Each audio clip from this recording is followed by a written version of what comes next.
Video like जरूर कर लीजिए और ऐसे वीडियो लगातार फ्री में पाने के लिए चैनल को तुरंत सब्सक्राइब कर लीजिए और बेल आइकन को जरूर टैप कर लीजिए ताकि आगे भी सारे वीडियो आपको मिलते रहे। यूट्यूब में फॉलो करते हैं तो प्लीज ये वाला फ्री टेलीग्राम चैनल जरूर ज्वाइन कर लीजिएगा। सारे नोटिफिकेशन सारे अपडेट यहीं पे आते हैं, ध्यान रखिए। यूपीपीएससी के द्वारा आरओ 2023 की 411 वैकेंसीज पर प्रीलिम्स एग्जाम कराया गया था 11 फेब को, कैंसिल हो चुका है। री एग्जाम की डेट फाइनली आ चुकी है आयोग के द्वारा।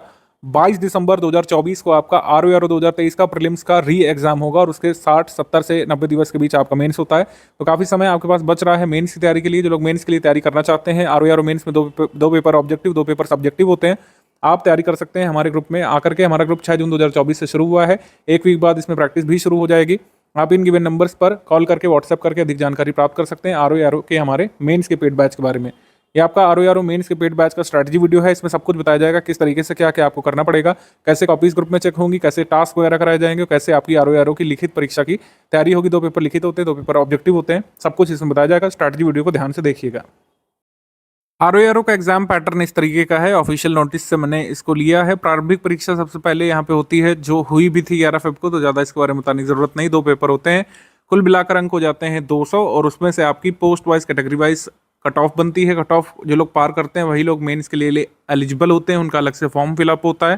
प्रीलिम्स के दोनों ही पेपर ऑब्जेक्टिव फॉर्मेट में होते हैं और 1/3 की नेगेटिव मार्किंग इसमें होती है। Post wise category wise cut off जिनका निकलता है वो फिर मुख्य परीक्षा के लिए एलिजिबल हो जाते हैं। मुख्य परीक्षा 2 दिवस में कंप्लीट होती है। सामान्य अध्ययन 120 अंक का इसमें आता है। सिलेबस बिल्कुल रहता है सामान्य अध्ययन प्रीलिम्स वाले जैसा। सामान्य हिंदी का भी सेम टू सेम यहाँ पे सिलेबस रहता है। पर्यायवाची वाला जो टॉपिक है वो हट जाता है। सिलेबस सेम टू सेम रहता है। आप देखिए नोटिफिकेशन अभी मैं दिखा भी दूंगा, उसमें पर्यायवाची वाला शब्द हट जाता है। उसको छोड़ करके बाकी सारी चीज़ें सेम रहती हैं। और एक और बदलाव देखने को मिलता है कि अंक तो 60 ही रह जाते हैं, क्वेश्चन लेकिन 30 रह जाते हैं। जहाँ पर हम 60 प्रश्नों वाला पेपर देते हैं प्रीलिम्स में, यहाँ पर हम 30 प्रश्नों वाला लेकिन 60 अंकों वाला पेपर दे रहे होते हैं मेंस में। 2 लिखित पेपर इसमें होते हैं। सबसे पहले लिखित पेपर है, ये 100 अंकों का पेपर होता है। ये लिखित पेपर होता है परंपरागत हिंदी का, जिसको कन्वेंशनल हिंदी भी कहा जाता है, सब्जेक्टिव हिंदी भी कह सकते हैं, ठीक है, परंपरागत कह सकते हैं। 3 तरीके से इसको पेपर को आप नाम दे सकते हैं। 100 अंकों का ये होता है। हिंदी निबंध 120 अंकों का पेपर होता है। इसमें 3 निबंध आते हैं, 40 अंकों के 3 निबंध इसमें आते हैं। कुल मिलाकर 400 पर आपकी फाइनल मेरिट बनती है। जो जिसको कट ऑफ मतलब कह सकते हैं, जो जिस न्यूनतम अंक लाता है जिस पोस्ट के लिए, उसी को उसकी पोस्ट मिलती है। तो ये पूरा आपका लेखा जोखा रहता है एग्जाम पैटर्न का। तो आप यहाँ पर ऑब्जर्व कर सकते हैं कि 2 चीज़ें बिल्कुल कॉमन है। सामान्य अध्ययन का सिलेबस सेम टू सेम है, लिखा भी गया है नोटिफिकेशन में। ऑफिशियल नोटिस जो आया था 2023 में आरओ का, उसमें क्या लिखा हुआ है? मुख्य परीक्षा हेतु परीक्षा योजना पाठ्यक्रम इस प्रकार है। सबसे पहला है सामान्य अध्ययन प्रारंभिक परीक्षा जैसा, मतलब बिल्कुल प्रारंभिक परीक्षा वाला इसमें सिलेबस रहता है। क्वेश्चन बदल जाएंगे, करंट अफेयर थोड़ा सा अपडेट करना पड़ेगा क्योंकि प्रीलिम्स के कुछ महीने बाद मेंस होता है, 2-3 मंथ बाद मेंस होता है। 100 दिवस का समय जनरली आपको मिलता रहा है आरओ प्रीलिम्स के बाद, लेकिन अब चूंकि सब चीज़ें बदल गई हैं तो हम ये नहीं कह सकते कि प्री के बाद कितना समय मिलेगा। तो आपको मेंस की प्रिपरेशन करने लगना चाहिए अगर आप अच्छी खासी प्रीलिम्स की सामान्य अध्ययन और हिंदी की प्रिपरेशन अगर कर चुके हैं तो जवाब आपको मिल चुका होगा कि प्रिपरेशन करनी चाहिए अभी से आरओ मेंस की या फिर नहीं। सामान्य हिंदी और आलेखन ये सेकंड खंड है, तो इसमें परंपरागत पहले यहाँ पे लिखा हुआ है, इसका सिलेबस अभी यहाँ पे दिया हुआ है। पूर्णांक यहाँ पे 100 होते हैं और ये पूरा सिलेबस बताया गया। 2.5 घंटे का लिखित पेपर इसमें होता है। और जैसा मैंने बताया था ऑब्जेक्टिव जो है पूर्णांक यहाँ पे 60 रह जाते हैं, लेकिन यहाँ पे क्वेश्चन कितने रह जाते हैं? 30 यहाँ पे क्वेश्चन रह जाते हैं। देखिए यहाँ पे गिनेंगे आप, 30 क्वेश्चन रह जाएंगे, पूर्णांक यहाँ पे 60 रह जाएंगे और आपको पर्यायवाची यहाँ पर सिलेबस में देखने को नहीं मिल रहा है। पर्यायवाची हट करके केवल विलोम, वाक्य और वर्तनी शुद्धि, अनेक शब्दों के लिए एक शब्द, तत्सम और तद्भव, विशेषण विशेष रह जाएगा यहाँ पे। और हिंदी निबंध में आप देखेंगे 120 अंकों का लिखा हुआ है। 3 प्रश्न होंगे, यानी 3 निबंध कुल मिलाकर लिखना होगा। दी गई समय सीमा में, दी गई शब्द सीमा के भीतर आपको लिखना पड़ेगा। शब्द सीमा लिखी हुई है, 600 शब्दों का इसमें आता है। यूपीपीएससी मेंस में 700 शब्दों का आता है, इसमें 600 शब्दों का आता है। ये हिंदी निबंध ध्यान रखिएगा। ये कई लोग अलग से पूछते हैं, खासकर फ्रेशर्स की, क्या हम इसको इंग्लिश में लिख सकते हैं सर? तो उत्तर है नहीं, ये हिंदी का निबंध है, इसको हिंदी में ही लिखा जाएगा। तो चलिए सिलेबस भी डिस्कस कर लेते हैं। पहले 2 पेपर जो ऑब्जेक्टिव है उनका सिलेबस तो प्रीलिम्स वाला रहेगा। पर्यायवाची शब्द जो है हट जाएगा ऑब्जेक्टिव हिंदी के पेपर से। सब्जेक्टिव हिंदी में क्या आता है? सब्जेक्टिव हिंदी में 100 अंकों का पेपर होता है, तो 21 अंक का पहला प्रश्न होता है। दिए गए गद्यांश का शीर्षक लिखना, सारांश लिखना, 3 रेखांकित अंशों की व्याख्या लिखना। इसको आप ओरिजिनल क्वेश्चन पेपर को देखेंगे तो और अच्छे समझ पाएंगे क्या किस तरीके से आता है। सरकारी पत्र का सारणी रूप में सार लेखन करना, ये बहुत स्कोरिंग पोर्शन होता है, 15 मार्क्स का ये होता है और बहुत आसानी से ये कंप्लीट कर ली जाता है क्वेश्चन। 15 मार्क्स में मेरे हिसाब से शायद 10 मिनट भी नहीं लगते होंगे किसी भी पारंगत कैंडिडेट को जिसने कई सारे सारणी पहले से प्रैक्टिस करी हो। वो हम कराएंगे आपको, टेस्ट सीरीज में कराएंगे, टास्क में कराएंगे। अभी टास्क वगैरह कैसे आपके चेक होंगे, कैसे आप पोस्ट करेंगे, सब अभी बताया जाएगा। फिर पत्राचार जो होता है 24 अंकों का होता है। इसमें 3 पत्राचार पूछे जाते हैं, 8 अंकों के एक एक, यानी 8 अंकों में ये वाला क्वेश्चन, 8 का ये वाला और 8 का ये वाला, इस तरीके के होता है। मतलब 3 होते हैं 8-8 अंकों के, तो 24 प्रश्न यहाँ पे पत्राचार के होते हैं। इसमें भी देखिए खंड होते हैं, जैसे शासकीय, अर्थशासकीय, कोई एक आता है हर बार। जैसे पिछली बार शासकीय आया तो इस बार अर्थशासकीय, पिछली बार अर्थशासकीय के बारे में लिखने को आया तो इस बार हो सकता है शासकीय का फॉर्मेट बनाने के लिए आए। इस तरीके से होता है। फिर कार्यालय आदेश, ज्ञापन परिपत्र में से एक आता है। विज्ञप्ति, टिप्पण, प्रतिवेदन, अनुस्मारक में से एक आता है। इस तरीके से 8-8 के ये 3 आते हैं। पारिभाषिक शब्दावली, प्रशासनिक, वाणिज्यिक शब्दावली, ये भी रिटर्न होता है, लेकिन इसमें लर्न करने वाली चीज़ फिर से आ जाती है। आपको कई सारे शब्द याद करने पड़ेंगे, उनका हिंदी से अंग्रेजी क्या होता है, अंग्रेजी से हिंदी क्या होता है। 5 शब्द अंग्रेजी से हिंदी और 5 शब्द हिंदी से अंग्रेजी के आते हैं। मुहावरे लोकोक्तियों के 5 प्रश्न इसमें आते हैं, लेकिन काफ़ी अच्छे खासे नंबर ऑफ मुहावरे लोकोक्तियाँ आपको कंठस्थ करना पड़ेगा, क्योंकि 10 अंक यहाँ पे लाना है। ठीक है, मुहावरे लोकोक्तियाँ का अर्थ लिखकर वाक्य प्रयोग करने को आता है। कंप्यूटर ज्ञान यहाँ पे 10 अंकों का पूछा जाता है, वो हम आपको हमेशा PDF दे देते हैं, इतनी प्रैक्टिस करा देते हैं कि जो 5 प्रश्न आते हैं 2 नंबर वाले लिखित वाले, वो भी आप आसानी से कर ले जाते हैं। उसमें ज़्यादा कुछ ऐसा खास नहीं पूछते हैं, क्वांटम टेक्नोलॉजी ये सब नहीं पूछते हैं, बेसिक आता है कंप्यूटर का, जो हमारे स्टडी मटेरियल से कवर हो जाएगा।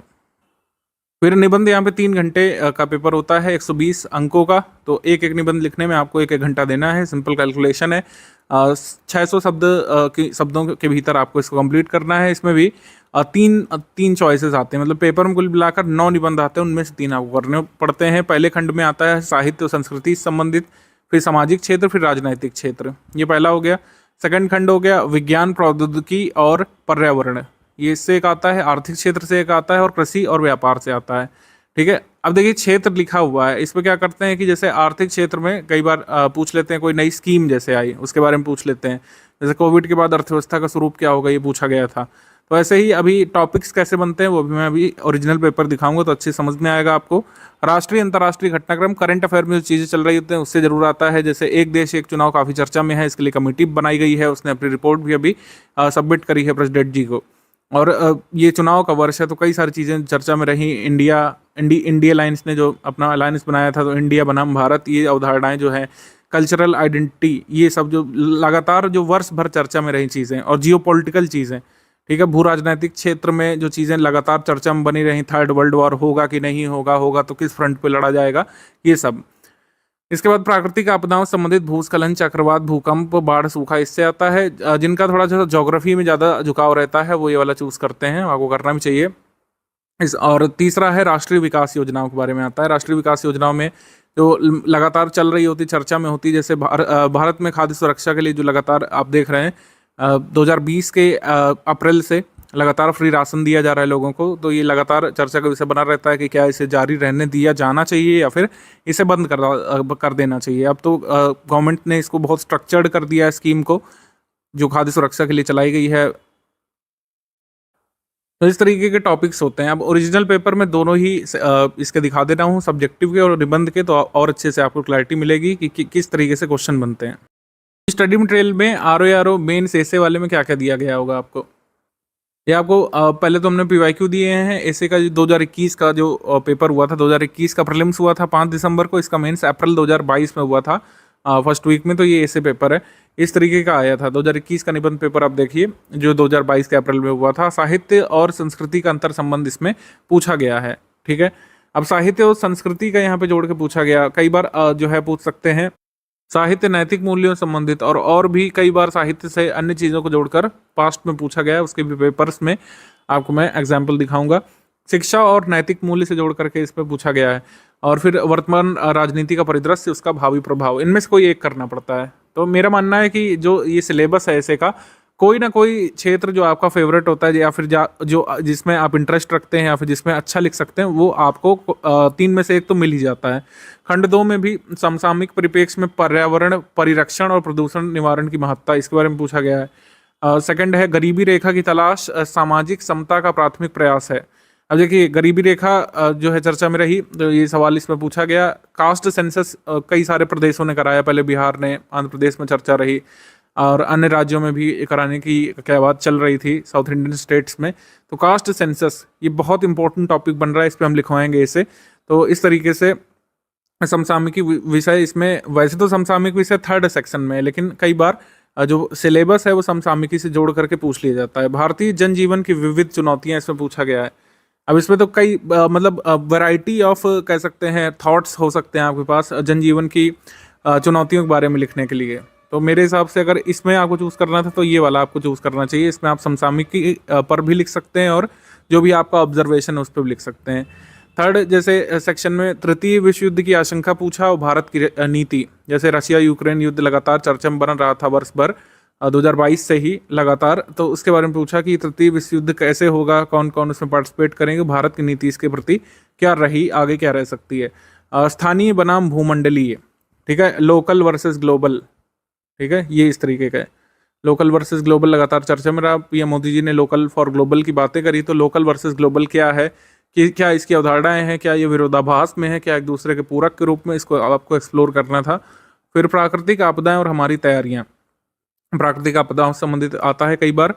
जैसे कोई प्राकृतिक आपदा किसी भारत के हिस्से को प्रभावित करती है तो पर्टिकुलर प्राकृतिक आपदा के बारे में पूछता है कि भूकंप से कैसे निपटेंगे या सुनामी से। इसमें ओवरऑल पूछा गया है कि प्राकृतिक आपदा और हमारी चुनौतियां क्या हैं या तैयारियां क्या हैं। 2017 का ये पेपर है, इसमें साहित्य, संस्कृति और समाज के अनन्य और आश्रित संबंधों पर विचार करने के लिए कहा गया। तो मतलब साहित्य, संस्कृति और समाज तीनों के बारे में आप एक्सप्लोर करिए।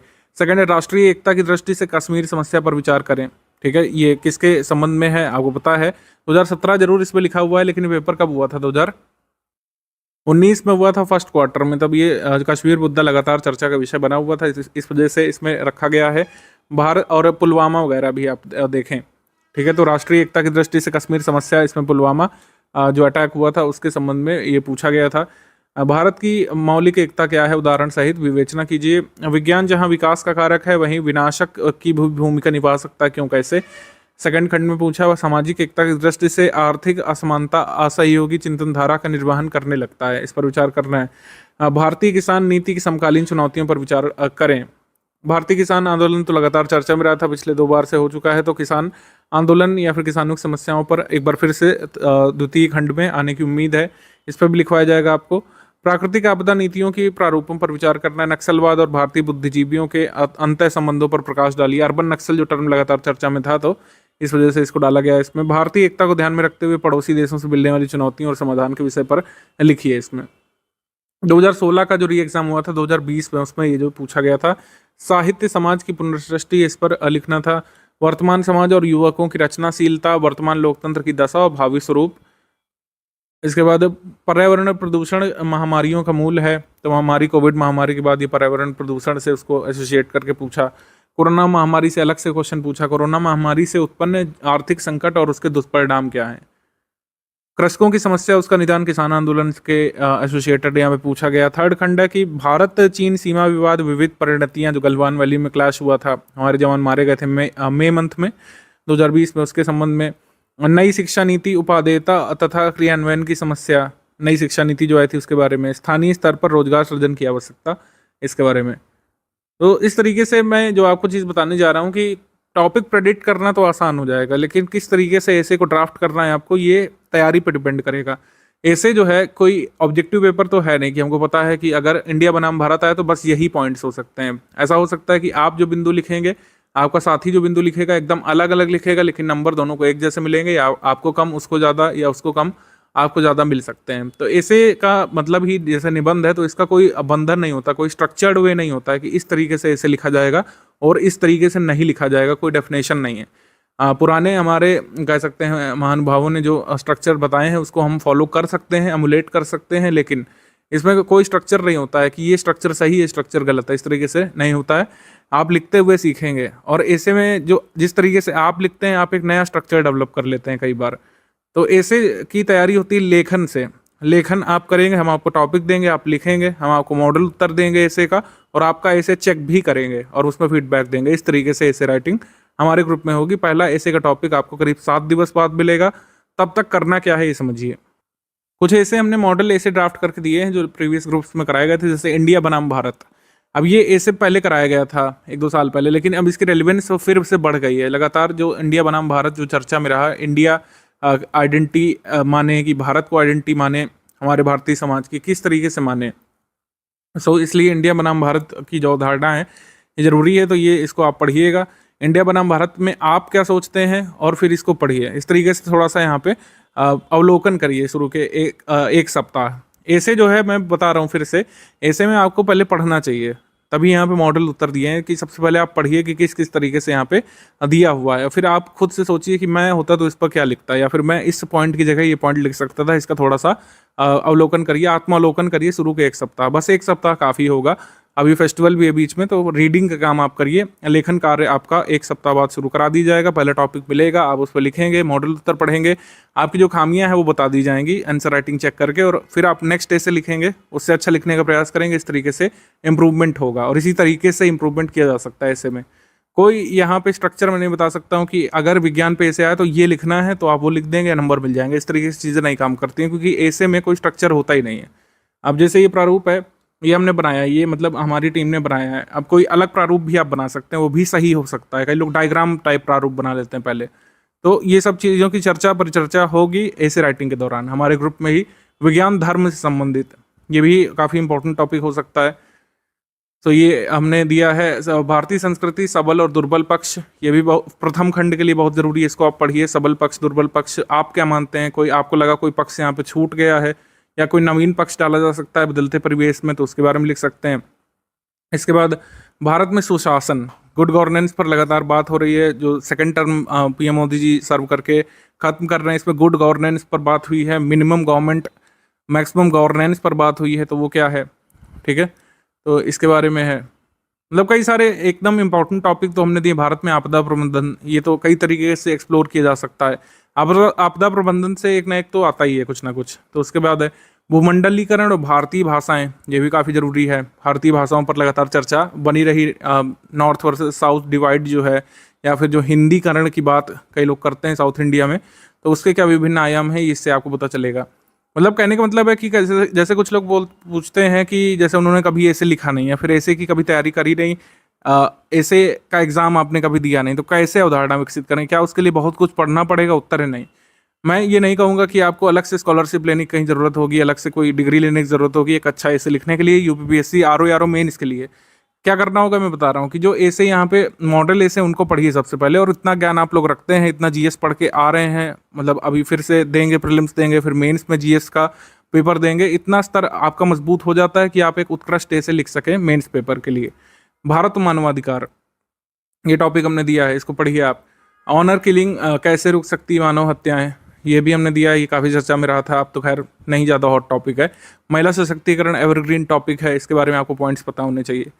तो ये मॉडल उत्तर हेल्प करेगा कि आपके पास कुछ ऐसे पॉइंट्स पता रहे पहले से, अब उसको विभिन्न तरीके से अलग अलग समसामयिक घटनाओं से जोड़ करके कैसे आप एक अच्छा ऐसे बना सकते हैं।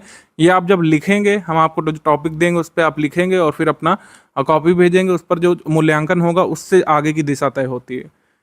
प्रधानमंत्री किसान सम्मान निधि योजनाएं परियोजनाओं के लिए काफ़ी इंपॉर्टेंट टॉपिक है। विश्व मंच पर हिंदी काफ़ी इंपॉर्टेंट टॉपिक है। पर्यावरण संरक्षण भारतीय दर्शन, ये इंपॉर्टेंट टॉपिक है। इसके बाद राष्ट्रीय शिक्षा नीति, अब तो खैर पुराना हो गया, लेकिन एक बार देख सकते हैं, इससे कुछ पॉइंट आपको अदर टॉपिक के लिए मिल जाएंगे। कॉर्पोरेट सोशल रिस्पॉन्सिबिलिटी हो गया, और फिर हमने सतत विकास लक्ष्य दिया है, जो कि काफ़ी इंपॉर्टेंट टॉपिक होता है, प्रीलिम्स के लिए होता है, मेंस के लिए भी हो सकता है सतत विकास लक्ष्य। और ड्रग्स फ्री इंडिया, ये है। मतलब काफ़ी सारे इंपॉर्टेंट टॉपिक हमने दिए हैं। कम से कम इतना आप पढ़ डालिए, एक वीक में इतना अगर आप पढ़ लेंगे तो काफ़ी अच्छा माइंडसेट और इंसाइट आपको मिल जाएंगे। फिर जब ऐसे राइटिंग शुरू होगी, फ्रेश टॉपिक्स जो आपको दिए जाएंगे, साहित्य समाज का दर्पण है, साहित्य समाज, तो इस तरीके से आपके पास काफ़ी सारे पॉइंट्स रहेंगे। गंगा जमनी संस्कृति जो है, ये भारतीय राजनीति, युवा शक्ति, युवा वर्ग की भूमिका। इस साल तो इलेक्शन ईयर है, तो राजनीति से कुछ ना कुछ तो आने ही वाला है। तो इस तरीके से साइबर क्राइम, ये जो ऐसे दिए गए मॉडल ऐसे, उनको आप पढ़िए एक वीक, और फिर जो है फ्रेश टॉपिक्स जब आपको लिखवाए जाएंगे तो उसमें से आप ऐसे राइटिंग करके जो भेजिएगा अपनी कॉपी, उसका मूल्यांकन किया जाएगा, आपकी जो खामियां हैं वो बताई जाएंगी, उस पर पूरा डिस्कशन होगा, एजुकेटर आपके साथ रहेंगे, पूरी सब कुछ बताएंगे, खामियां बताएंगे, आपको कोई इनपुट चाहिए तो बताएंगे। बिल्कुल जो है हमारा कह सकते हैं इंटेंस राइटिंग बैच होता है। इस तरीके से नहीं होता है कि आपने लिख करके भेजा और किसी एक का चेक करके दिखा दिया, ऐसा नहीं होता है। जो जो हमारे ग्रुप में जुड़े हैं, जो भी लोग कॉपी भेजेंगे, सभी कॉपी चेक की जाती है इंडिविजुअली। सभी को फीडबैक इंडिविजुअली दिया जाता है, मॉडल उत्तर भी दिया जाता है ऐसे का। ऐसे के ग्रुप के अलावा जो लोग हमारे परंपरागत राइटिंग के ग्रुप में आए हैं, तो अध्ययन सामग्री में उनको सिंगल पीडीएफ दिख रही होगी और यही पीडीएफ जो है अंत तक रहेगी। इसके अलावा आंसर राइटिंग मेनली रहेगी। दिए गए गद्यांश का शीर्षक, सारांश और 3 रेखांकित अंशों की व्याख्या, ये पहला सवाल होता है। तो इसमें कुछ उदाहरण हमने दिए हैं, क्योंकि उदाहरण ही यहाँ पर अध्ययन सामग्री के तौर पर दिए जा सकते हैं। बाकी सारे तो आपकी चेकिंग करके सुधारा जाएगा। पहले क्वेश्चन में जो आंसर लिखने की जो आपकी कला है उसको सुधारेंगे आंसर राइटिंग चेकिंग के दौरान ही, क्योंकि जो गद्य आयोग पूछेगा वो किसी को पता नहीं है। अनलेस पेपर आउट ना हो जाए, किसी को नहीं पता चलेगा कि कौन सा गद्य आपको पेपर में देखने को मिलने वाला है। आपकी तैयारी होनी चाहिए कि कैसा भी गद्य आ जाए। जैसे आयोग गद्य पूछता है, जितना जो स्तर रहता है कठिनाई का, या फिर गद्य जितना कॉम्प्लिकेटेड होता है, जितने शब्दों का होता है, उसी के अनुरूप हम पूछते हैं। हमारी टीम पूरे वर्ड काउंट करती है पिछले साल के पेपर्स में कि कितने शब्दों का गद्य पूछा गया, उसी हिसाब से फिर गद्य डाला जाता है। आपको टास्क दिया जाता है, आप उसमें लिख करके भेजते हैं। उसमें बताया जाता है क्या चीज़ें आपने मिस कर दी, बाकायदा मॉडल उत्तर भी मिलता है आपको। तो गद्य पता नहीं चलेगा हमको पहले से कि आयोग कौन सा गद्य पूछेगा, लेकिन जो भी गद्य आएगा उसमें आप अच्छे से कर लेंगे अगर आपने अच्छे से प्रैक्टिस करी हो। दिए गए सरकारी पत्र का साड़ी रूप में सार लेखन करना है, तो ये तो सबसे इजी क्वेश्चन मैं इसको मानता हूँ। एक बार आप फॉर्मेट समझ गए तो 15 मार्क्स का ही आता है और बड़ी जल्दी आप इसको हल कर लेंगे। थर्ड जो कॉलम है उसमें किस तरीके से पत्र को समराइज किया जाता है, इसमें लोग कई बार समस्या महसूस करते हैं। तो समस्या कुछ ऐसी होगी नहीं, आप 1-2 बार फॉर्मेट बनाएंगे और हम आपको फीडबैक देंगे, उसमें अपना फॉर्मेट का मॉडल उत्तर देंगे, तो उससे आप समझ जाएंगे। पत्राचार 24 मार्क्स का आता है, 8-8 के 3 आते हैं। पत्राचार में बस फॉर्मेट की दिक्कत कुछ लोगों को होती है, मैं आपको बता दूं, ये एक बार देख लीजिए आप। इसलिए फॉर्मेट यही फॉलो होगा जो हमने यहाँ पे बना के दिए हैं, ठीक है। जो ये शासकीय पत्र का जो फॉर्मेट है वो यही होता है जो स्टडी फॉर सिविल सर्विसेज की इस पीडीएफ में गिवन है। इधर उधर कहीं से भी देख रहे हैं अगर आप, तो सिर्फ उसमें पता नहीं किस उद्देश्य से गलत बना के दिया जाता है, लेकिन वो गलत फॉर्मेट है। ये पत्र हमने लिखे नहीं है, पहली बात तो। ये ऑफिशियल पत्र हैं जो उत्तर प्रदेश के किन्हीं सरकारी ऑफिशियल्स ने एक दूसरे को लिखा है, तो उसी को हमने डायरेक्टली ले लिया है, जिससे ऑथेंटिसिटी बनी रहे फॉर्मेट की। ये जो है ये ओरिजिनल पत्र है, लेटर हेड पे लिखा गया है, तो इसी तरीके से अर्थशास्त्री लिखा जाता है जैसे यहाँ पे हमने दिखाया है। और जो है अर्थशास्त्री का लिखित प्रारूप अगर आप बनाएंगे तो इस तरीके से बना सकते हैं। यही फॉर्मेट फॉलो होगा। अर्थशास्त्री का जो फॉर्मेट हमने बनाया है यही सही है, बाकी हर जगह बुक में गलत दिया हुआ है, ये मान के चलिए आप। अगर ऐसा नहीं बनाए तो गलत दिया हुआ है, सिंपल बात है। ये मैं बात बहुत जिम्मेदारी के साथ कह रहा हूँ, बार बार अलग से नहीं पूछेगा। इसीलिए कार्यालय ज्ञाप और कार्यालय ज्ञापन ये इस तरीके से लिखा जाता है। ये ऑफिशियल ज्ञापन है 17 अगस्त 2020 को उत्तर प्रदेश शासन कृषि अनुभाग की तरफ से लिखा गया था। इसी तरीके से लिखते हैं। अब जैसे ये है, ये प्रतिलिपि निम्नलिखित को प्रेषित है, इन्होंने 8 लोगों को प्रेषित किया है। जरूरी नहीं कि आप 8 लोगों को प्रेषित करें, आप जो है 2 लोगों को कर सकते हैं, 3 लोग कर सकते हैं, सिंपल। और जब लेखन होगा तो ये सब चीज़ें बारीकियों पर भी बात होगी, कोई भी समस्या यहाँ पे नहीं करिएगा। ये कार्यालय आदेश होता है, ये जो है जिला मजिस्ट्रेट कानपुर की तरफ से जारी किया गया था कोविड के दौरान। तो ये ऑफिशियल कार्यालय आदेश का प्रारूप है जो उत्तर प्रदेश सरकार फॉलो करती है। अब मैंने एक एक बना के दिया है जिससे आपको क्लैरिटी रहे। आप कई जगह देखेंगे तो इस ऐसे ही बने रहते हैं, कोई मतलब इसमें कंटेंट है, सब कुछ दिया हुआ है। कई बार एक लाइन का कार्यालय आदेश होता है तो मैंने नहीं लगाया है। इसके बाद क्या है, ये परिपत्र है, परिपत्र का प्रारूप यही होता है। बिल्कुल ऐसा ही प्रारूप बनाना है परिपत्र का। और विज्ञप्ति अधिसूचना में इस तरीके का प्रारूप होता है। अधिसूचना तो आयोग जारी करता रहता, तो उसका फॉर्मेट तो आई थिंक क्लियर है सभी को। टिप्पण का भी, टिप्पण में बड़ी यहाँ पे लोग समस्या करते हैं कि मैंने यहाँ देखा वो ऐसा दिया हुआ है, यहाँ देखा वैसा दिया हुआ है। जो यहाँ पे बना के दिया गया वही यहाँ पे फाइनल प्रारूप है। अनुस्मारक जो पूछा गया था, अनुस्मारक इस तरीके से लिखते हैं, ठीक है। अनुस्मारक वैसे पूछा जा चुका है लास्ट टाइम, तो अनुस्मारक पूछ जाने की उम्मीद वैसे कम है, लेकिन सभी चीज़ों को देखते हुए चलिए। एक बार जो फॉर्मेट लास्ट ईयर आता है वो रिपीट नहीं करता। जैसे अनुस्मारक आ चुका है, अनुस्मारक का प्रारूप बनाने को, तो अनुस्मारक नहीं पूछा जाएगा, लेकिन हमने फॉर्मेट जरूर बना के दिया है, क्योंकि कभी प्रेडिक्ट करके नहीं चलना चाहिए। गैस गेम में कभी रहना ही नहीं चाहिए एक्चुअली, लेकिन एक अनुमान होता है कि एक फॉर्मेट आ चुका है पिछली बार, तो कुछ दूसरा ही आता है उसी खंड में। प्रतिवेदन इस तरीके से लिखते हैं। प्रतिवेदन इस साल बहुत पूछे जाने की संभावना बन रही है, तो प्रतिवेदन इस तरीके से। टिप्पण का लिखित प्रारूप ये है। टिप्पण का लिखित प्रारूप कोई भी आपको बना करके दे उल्टा सीधा, उसको नहीं देखिएगा, यही प्रारूप होता है टिप्पण का, ठीक है। और टिप्पण का ये हमने जो है कंटेंट भी दिया है, टिप्पण कहीं दिया नहीं कि एक्चुअली क्या होता है, उसकी परिभाषा ही एक्चुअली नहीं गिवन है कहीं।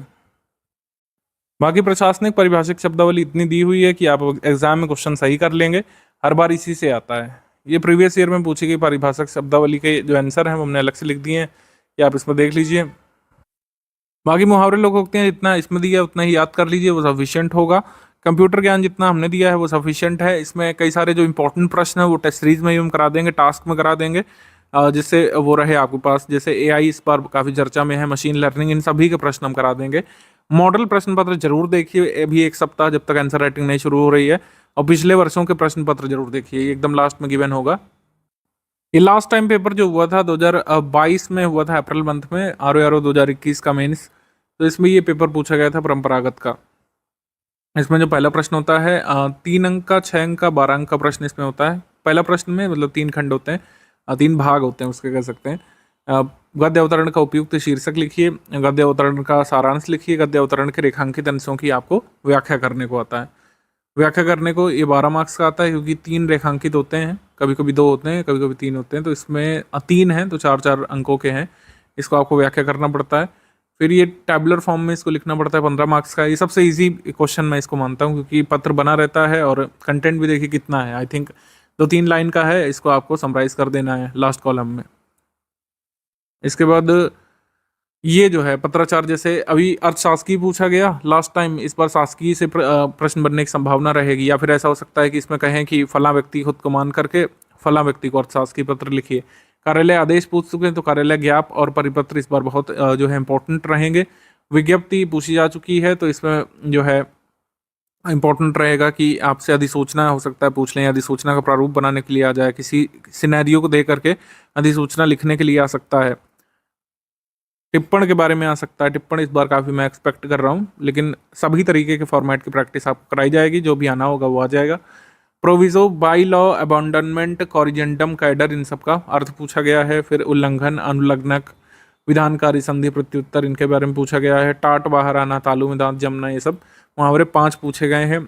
आप कंप्यूटर के प्रश्न देखिए, कंप्यूटर के प्रश्न देखिए किस तरीके के हैं, बहुत बेसिक प्रश्न है। इंटरनेट ब्राउजर क्या है, मेमोरी कितने प्रकार की होती है, HTTPS क्या है, ऑपरेटिंग सिस्टम से क्या अभिप्राय है, लोकप्रिय ऑपरेटिंग सिस्टम का उदाहरण भी लिखना है, सिंपल। फिर ये पेपर 2017 वाले का है। 2017 वाले में देखिए क्या फॉर्मेट पूछा है। फॉर्मेट हर बार बदल बदल के आते हैं, जैसे फॉर्मेट इस बार आपसे पूछा था अर्थशास्त्री का, और फिर लिखित प्रारूप यहाँ पे पूछा गया था। एक फॉर्मेट का विज्ञप्ति का आशय स्पष्ट करते हुए उसके प्रारूप की रूपरेखा लिखिए। ये 2016 का री एग्जाम जो 2020 में हुआ था, इसमें जो फॉर्मेट पूछे गए थे वो कौन वाले, शासकीय पत्र का पूछा गया था, अनुस्मारक का पूछा गया था, और कार्यालय आदेश और परिपत्र में अंतर बताना था। और ये हिंदी अंग्रेजी के शब्द थे, और ये कंप्यूटर के प्रश्न थे। तो ये हो गए आपके जो पेपर ओरिजिनल वाले हैं, और ये हमारे परंपरागत के मॉडल पेपर हैं। ठीक है, ये मॉडल उत्तर जरूर पढ़ते रहिए 1 वीक तक, जब तक आपकी प्रैक्टिस शुरू नहीं होती है। इसमें हमने वैसे ही बनाया हुआ है जैसे आपका पेपर आता है, 3 अंक का, 12 अंक का, और फिर जो है 6 अंक का प्रश्न, फिर इसके बाद आपका 15 अंकों का सरकारी पत्र का सारणी रूप में सार लेखन इसमें पूछा गया है। ये पत्र है, अब इसका जो है सार लेखन करना है। और फिर जो 3 फॉर्मेट पूछे गए हैं, समाचार पत्र हिंदी जागरण द्वारा प्रकाशित किए गए विज्ञापनों में लंबित बीजिकों का बकाया भुगतान किए जाने के संदर्भ में शिक्षा निदेशक उत्तर प्रदेश को अपने जिले के बेसिक शिक्षा अधिकारियों को एक सरकारी पत्र लिखिए। स्वयं को जिला शिक्षा अधिकारी जयेंद्र खत्री मानते हुए जोगेंद्र प्रसाद को रिश्वत लेने की सूचना प्राप्त होने और प्रमाणित होने पर सिविल सेवा वर्गीकरण नियंत्रण और अपील अधिनियम के तहत नियम 9 के अनुसार उल्लंघन का आदेश जारी करें। समस्त कार्यालयों के स्तर पर प्रेषित यह आदेश कार्यालय आदेश ही है। तो ये 8 अंकों का। फिर परिपत्र की परिभाषा तथा एक रिक्त प्रारूप बनाएं। ये 5 मुहावरे लोकोक्तियाँ पूछी गई, और फिर प्रशासनिक शब्दों का अर्थ, इसमें फिर कंप्यूटर शब्दावली संबंधित यहाँ पे प्रश्न भी यहाँ पे पूछे गए। अब इसका उत्तर, मॉडल उत्तर भी हमने यहाँ पे नीचे लगाया हुआ है, तो मॉडल उत्तर को पढ़िए प्रश्न पत्र के साथ। डेली एक खत्म कर डालिए, आसानी से किया जा सकता है। पहले फुल एंड टेस्ट देखिए, और फिर प्रश्न पत्र कैसे हल किया गया है उसका मॉडल सोल्यूशन देखिए। इससे काफ़ी आपको हेल्प मिलेगी किस तरीके से इसको आंसर करना होता है। और फिर जब आंसर राइटिंग शुरू होगी तब आपको एकदम फॉर्मेट से दिक्कत नहीं होगी कि किस तरीके से लिखना होता है। आप जो लिखेंगे वो चीज़ तो चेक की जाएगी। ठीक है, तो अभी इस तरीके से हमारी आंसर राइटिंग शुरू होगी। ये जो तो मॉडल उत्तर बने हैं और जो हमने आपको ऊपर चीज़ें बताई उतना आप कर लेंगे तो आंसर राइटिंग बिल्कुल बेझिझक शुरू कर सकते हैं। पहले टास्क जो है आपको दिया जाएगा तो इसी का दिया जाएगा, जो पहला प्रश्न आता है ये गद्य वाला, ठीक है। गद्य वाला पहला प्रश्न जो आता है इसी का टास्क हम आपको कराएंगे, एकदम क्रमबद्ध तरीके से चलेगा। पहले गद्य वाला टास्क कराएंगे, फिर कराएंगे आपको ये सारणी रूप में सार लेखन करने वाला टास्क, फिर यहाँ पे पत्राचार वाले टास्क कराएंगे, फिर जो है मुहावरे लोकोक्तियाँ वाला कराएंगे, फिर हिंदी रूपांतरण वाला, अंग्रेजी रूपांतरण वाला, और फिर कंप्यूटर वाला। बाकी जो लोग जीएस वाले ग्रुप में भी ज्वाइन हुए हैं, आपको बता दें कि सब्जेक्ट वाइज पीडीएफ आपको दे दी गई है, हिस्ट्री की, ज्योग्राफी की, पॉलिटिक, इन्वायरमेंट की, मिसलेनियस की। बजट इकोनॉमिक सर्वे जो है इसी साल का आपको तैयार करना पड़ेगा, पुराना इसमें नहीं इंपॉर्टेंट रहेगा। सो जीएस के लिए सारा मटेरियल अभी दे दिया गया है, अतिरिक्त कुछ होगा तो नोट्स में एडिशन किया जाएगा। इसमें नवंबर 2023 से लेकर फरवरी 2024 तक का करंट अफेयर हमने साझा कर दिया है। इसमें अंतर्राष्ट्रीय करंट अफेयर और Uttar Pradesh special current affair जो है आपको प्रोवाइड कर दिया गया। आगे के मंथ का हर मंथ की 4 तारीख को और उत्तर प्रदेश का हर मंथ की 10-12 तारीख को मिलता रहेगा आगे। अभी नवंबर से हमने इसीलिए दिया है क्योंकि नवंबर 2023 से ही मेंस के लिए जरूरी रहेगा, उससे पहले का जो अगर जरूरी भी है तो प्रीलिम्स के लिए रहेगा। जीएस के 10 फुल टेस्ट आपको कराए जाएंगे, इसका प्लान परीक्षा होने के बाद दिया जाएगा, मतलब प्रीलिम्स होने के बाद आपको जीएस के मेंस के फुल टेस्ट इसमें कराए जाएंगे। परंपरागत और वस्तुनिष्ठ वाले ग्रुप में जो आप आए हैं, ये समझिए कि हमने पूरा स्टडी मटेरियल दे दिया, जो मैंने आपको शो भी कर दिया परंपरागत वाला। ऑब्जेक्टिव का भी हमने दे दिया है, ऑब्जेक्टिव में पर्यायवाची शामिल नहीं है। ऑब्जेक्टिव में क्या करिए कि आप लोग पीवाईक्यू पढ़िए, मॉडल पेपर से प्रैक्टिस करिए, और जो वस्तुनिष्ठ है इसके भी कह सकते हैं हम लोग टेस्ट देंगे आपको, एकदम जैसा मेंस का वस्तुनिष्ठ आता है, थोड़ा सा हाई लेवल जिसमें रहता है क्वेश्चंस का, वो आपको दिए जाएंगे पेपर, उसको आप सॉल्व कर लीजिएगा। परंपरागत हिंदी में जैसे पेपर में 5 सेक्शन होते हैं, तो 2-2 प्रश्न हर अभ्यास कार्य में पूछे जाएंगे, जो हम आपको टास्क कराने वाले हैं। टास्क क्या कह रहा है, जिन्हें नहीं समझ में आ रहा है इतना परेशान मत होइए। टास्क क्या होगा, एक अभ्यास कार्य होगा जिसकी पीडीएफ आएगी आपके ग्रुप में। पीडीएफ आने के बाद आप उसको पढ़ेंगे, उसको अटेम्प्ट करेंगे आंसर कॉपी में, आंसर कॉपी स्कैन करके पीडीएफ फॉर्म में भेजेंगे, और पीडीएफ जब ग्रुप में आप भेजेंगे तो उसको हम लोग चेक करेंगे, उस पर आपको फीडबैक देंगे, आपकी खामियां बताएंगे, बिल्कुल point to point, word to word सब कुछ चेक किया जाएगा। इस तरीके से आगे के अभ्यास कार्य में आप सुधार करेंगे। हर सेक्शन के 2-2 प्रश्न होने हर टास्क में, तो इस तरीके से आप जब पहला टास्क लिखेंगे और जो सेकंड टास्क आएगा, जैसे गद्य का एक टास्क हमने कराया, उसमें आपकी खामियां पता चल गई, फिर जब सेकंड टास्क गद्य वाला आएगा तो उसमें आप अच्छे से इंप्रूव कर सकते हैं। इतना ही नहीं, जैसे कमिटमेंट किया गया था आपसे ग्रुप अनाउंसमेंट के समय कि कन्वेंशनल हिंदी के 10 फुल लेंथ टेस्ट भी आपको प्रैक्टिस कराई जाएगी। 10 फुल लेंथ टेस्ट जैसा पेपर आता है 100 मार्क्स वाला, वो आपको मिलेगा टेस्ट पेपर लिखा हुआ, आप उसमें आंसर राइटिंग करेंगे, पूरा पेपर अटेम्प्ट करेंगे अच्छे से बैठ करके 2.5 घंटे में, फिर आप अपनी स्कैंड कॉपी हमको भेजेंगे, हम उसमें चेक करेंगे, आपको मार्क्स बताएंगे, आपकी जो खामियां हैं वो बताएंगे, ठीक है। और जो टेस्ट होगा उसका मॉडल उत्तर भी दिया जाएगा। अच्छा, जो ये टेस्ट है ये फ्रेश टेस्ट होगा, ऐसा नहीं कि जो पीडीएफ में टेस्ट लगा हुआ है वही टेस्ट आपको अटेम्प्ट करना पड़ेगा, वो आपकी नॉलेज के लिए, अंडरस्टैंडिंग के लिए है। 10 नए टेस्ट यहाँ पे कन्वेंशनल के कराए जाएंगे। ये टेस्ट कब होंगे, ये प्रीलिम्स के बाद होंगे। जो कन्वेंशनल हिंदी के जो आंसर राइटिंग वाले टेस्ट हैं वो प्रीलिम्स के बाद होंगे। प्रीलिम्स से पहले जो ये अभ्यास कार्य हैं जो आपको कमिट किए गए थे वो करा दी जाएंगे। वस्तुनिष्ठ प्रश्न वाले जो मतलब पेपर्स हैं वो आपको ग्रुप में मिल जाएंगे। परंपरागत वाले कह सकते हैं ग्रुप में वस्तुनिष्ठ वाले पेपर्स मिल जाएंगे, आप उसको सॉल्व कर लीजिएगा। निबंध के लिए जैसे हमने बताया कि अभी प्रीवियस ईयर पेपर हमने दे दिए हैं, 30 मॉडल ए से दे दिए गए हैं, जो 1 वीक आपको उसको अच्छे से देखना है, उसका अध्ययन करना है। और ऐसे राइटिंग में कोई ऐसा खास मटेरियल रहेगा नहीं। ये इसमें हम क्या करेंगे कि आपको टॉपिक देंगे ऐसे के, आप उसमें ऐसे लिख करके भेजेंगे हिंदी में अपनी उत्तर पुस्तिका में, और उत्तर पुस्तिका चेक करने के बाद आपको फीडबैक दिया जाएगा, और जो भी ऐसे का टॉपिक दिया जाएगा उसका मॉडल उत्तर भी मिलेगा ग्रुप में, ठीक है। ये 1 सप्ताह में एक ऐसे का हमने अभी टारगेट रखा है, इसको आगे हम बढ़ा भी सकते हैं। कम से कम 30 नए ऐसे आपको कराए जाएंगे, और ज़रूरत पड़ी तो इनकी संख्या बढ़ाई भी जा सकती है क्योंकि हमारे पास काफ़ी समय बच रहा है। बाकी पेड क्विज ग्रुप है जो जीएस के 2 वस्तुनिष्ठ पेपर होने, एक वस्तुनिष्ठ हिंदी का 30 प्रश्नों वाला और 120 प्रश्नों वाला जो जीएस का, उसके लिए अच्छे से प्रैक्टिस करते रहिए क्विज ग्रुप में। इसका लाभ आपको प्रीलिम्स में भी मिल सकता है। बाकी ग्रुप को लगातार फॉलो करते रहिए, और इसमें कई सारी चीज़ें मैं आपको बताता रहूँगा। कई सारे लोग जो बिल्कुल ही नॉन टेक्निकल बैकग्राउंड से आए हैं, कई बार उनको पीडीएफ बनाने में दिक्कत होती है, तो उनको ये सब प्रोसीजर मैं बता दूंगा। पीडीएफ बनाना कोई बहुत रॉकेट साइंस अब रह नहीं गया है। जितने भी मोबाइल ऑपरेटिंग सिस्टम आते हैं सब में कुछ ना कुछ पीडीएफ बनाने वाला एप्लीकेशन होता है। आपको बस फोटो खींचनी रहती है और उसको अरेंज करना रहता है, पीडीएफ बन जाती है। आप पीडीएफ शेयर कर दीजिए हमको, ठीक है, और पीडीएफ फिर आपको चेक करके दी जाती है। कोई भी समस्या होगी नहीं, सब कुछ पहले से बता दी जाएगा। आंसर राइटिंग टास्क देने के बाद कैसे क्या चेकिंग होगी वो सब बता दी जाएगा। बाकी कोई भी समस्या आप फेस कर रहे हैं तो आप अपने डाउट डिस्कशन वाले ग्रुप में पूछ सकते हैं। इसमें कोई भी आपका डाउट है आंसर राइटिंग ग्रुप में आप पूछे। कोई भी आपका डाउट है, आप पीडीएफ नहीं बना पा रहे हैं या फिर उसको स्कैन नहीं कर पा रहे हैं, भेज नहीं पा रहे हैं, जो भी समस्या है एडमिन आपकी हेल्प करेंगे। आंसर राइटिंग टास्क जब भेजा जाएगा तो मैं एक मेथड आपको बता दूंगा बहुत सिंपल, किस तरीके से आप लोग PDF स्कैन करके ग्रुप में भेज सकते हैं। उत्तर पुस्तिका कोई अलग से नहीं लेनी है, इसका फॉर्मेट मैं जरूर शेयर कर दूंगा आपको। तो चाहे तो आप प्रिंटेड पेपर्स में निकलवा लीजिएगा तो एक ज़्यादा अच्छा रहेगा कि हमारा लोगो वगैरह सब उसमें लगा रहेगा। तो एक कह सकते हैं उत्तर पुस्तिका की हम लोग शीट आपको शेयर करेंगे, उसकी कई सारे प्रिंट लेकर के आप लोग उसी में आंसर राइटिंग कर सकते हैं। ये तो आप सिंपल जो उत्तर लेखन वाली कॉपी आती है UPSC वाली, उसको ले सकते हैं और उसमें आप उत्तर लेखन करके भेज सकते हैं। जब प्रथम टास्क आपको 1 सप्ताह बाद दिया जाएगा तो इन सब के बारे में ब्रीफ कर दी जाएगा पहले ही। बाकी जिनका भी डाउट है, कोई भी आपका GS के बारे में डाउट है, आप हिंदी वाले ग्रुप में पूछ लीजिए, ऐसे वाले ग्रुप में ऐसे का डाउट पूछिएगा, कन्वेंशनल हिंदी वाले ग्रुप में ऑब्जेक्टिव का डाउट पूछ सकते हैं आप। इस तरीके से हमारा आगे ग्रुप चलेगा। आप लोग क्या करिए कि जो मैंने दो ही PDF आई हैं, एक तो ऐसे वाली आई है, एक कन्वेंशनल वाली आई है, उसके अलावा GS वाली हैं। तो जो लोग आंसर राइटिंग टास्क अटेम्प्ट करने वाले हैं 1 सप्ताह बाद जो मिलेगा, तो कम से कम जो 2 PDF आई हैं, ये समान हिंदी वाली और कह सकते हैं कन्वेंशनल हिंदी वाली जो PDF आई है जिसमें मॉडल उत्तर दिया हुआ है, और जो ऐसे हमने दिए हैं 30 मॉडल ऐसे, उसको पढ़िए कम से कम 1 सप्ताह और उसके बाद आपकी आंसर राइटिंग शुरू कराएंगे।